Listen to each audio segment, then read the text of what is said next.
মোবাশ্বের হাসানের কাছে জানতে চাই যে মোবাশ্বের, আপনি এই বৈঠককে কিভাবে দেখছেন এবং আসলে আপনি কি মনে করেন এই যে সংশয়টা কেটে গেল, আসলেই কি সংশয়টা কেটে গেল কিনা, নাকি তারপরেও কোনো কিছু কোনো জায়গায় ধোঁয়াশা থেকেই যাচ্ছে?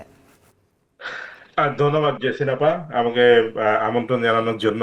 আমি আম, এই একই সাথে শুভেচ্ছা জানাতে চাই আপনার আমার ফেলো প্যানেলিস্টদের।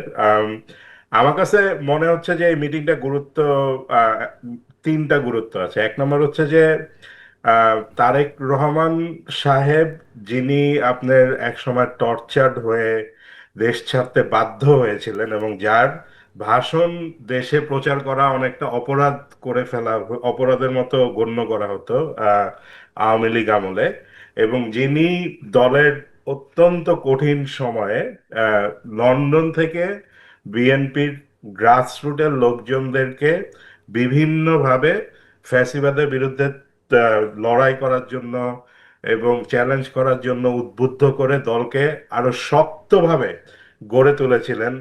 যদিও প্রচুর গুম এবং খুন ইত্যাদি হচ্ছিল, তাকে জাতীয় পর্যায়ে একটা ক্রাইসিস মোমেন্টে এক ধরনের ত্রাতা হিসেবে আমরা দেখতে পেয়েছি। এটার একটা গুরুত্ব আছে এই কারণে উনি কিন্তু মে মাসের শেষের দিকে বলেছিলেন ডিসেম্বরের মধ্যে নির্বাচন চাই। এই বলার কিছুদিনের মধ্যেই, 3 সপ্তাহ, 2 থেকে 3 সপ্তাহের মধ্যেই উনার সাথে ইউনূস সাহেব লন্ডন যেয়ে মিটিং করলেন। এবং ইউনূস সাহেবেরও গুরুত্ব অত্যন্ত অপরিসীম এখানে, সব দিক থেকে, কারণ উনিও ক্রাইসিস মোমেন্টে রাজনীতিতে জয়েন করেছেন।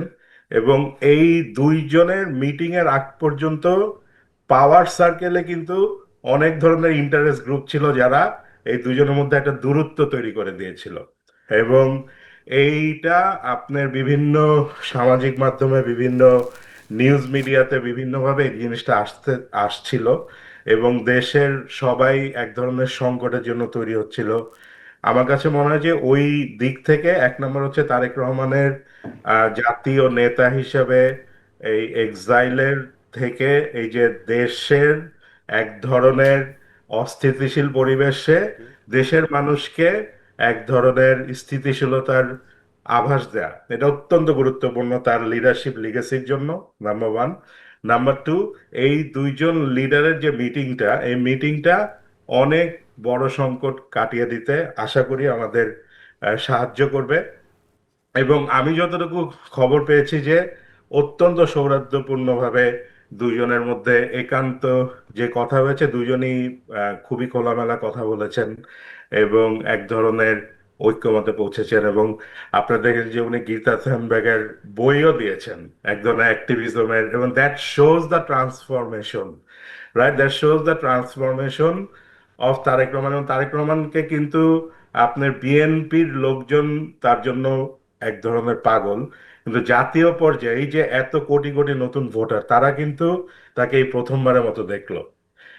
এই এই এইভাবে that is a big deal in my assessment for his leadership legacy. আর তৃতীয় হচ্ছে যে আপনি যে প্রশ্নটা করলেন যে সংশয় কাটবে কিনা, আমার কাছে মনে হয় যে এই এই পুরো জিনিসটা গুডউইলের উপরে মানে ডিপেন্ড করে। এখন বিএনপি কিন্তু একটা ছাড় দিয়ে দিয়েছে। ওনারা বলেছিলেন যে ডিসেম্বর মাসের মধ্যে নির্বাচন চান, কিন্তু বুঝাই যাচ্ছে যে ফেব্রুয়ারিতে হলে ওনাদের কোনো সমস্যা নাই, যেটা জয়েন্ট কমিউনিকে আমরা দেখেছি দুইটা দুই পক্ষ পক্ষের থেকে মধ্যে। এবং ছাড় আছে, আসলে আমরা যেটা দেখছি, চেষ্টা আছে। চেষ্টা আছে, জি। এন্ড এই গুডউইলের চেষ্টাটা না থাকার কারণে কিন্তু গত 15 বছর ধরে আমাদের সবার উপরে যে নির্যাতন, আপনিও একজন ভুক্তভোগী, আহ, এই এই গুডউইলটা ছিল না এই সংকট কাটানোর, যেটা বাংলাদেশে এই প্রথমবারের মতো অনেক দিন পরে আমরা দেখতে পাচ্ছি। এই জন্য আমার তো মনে হয় যে আমাদের আশাবাদী হওয়াই উচিত।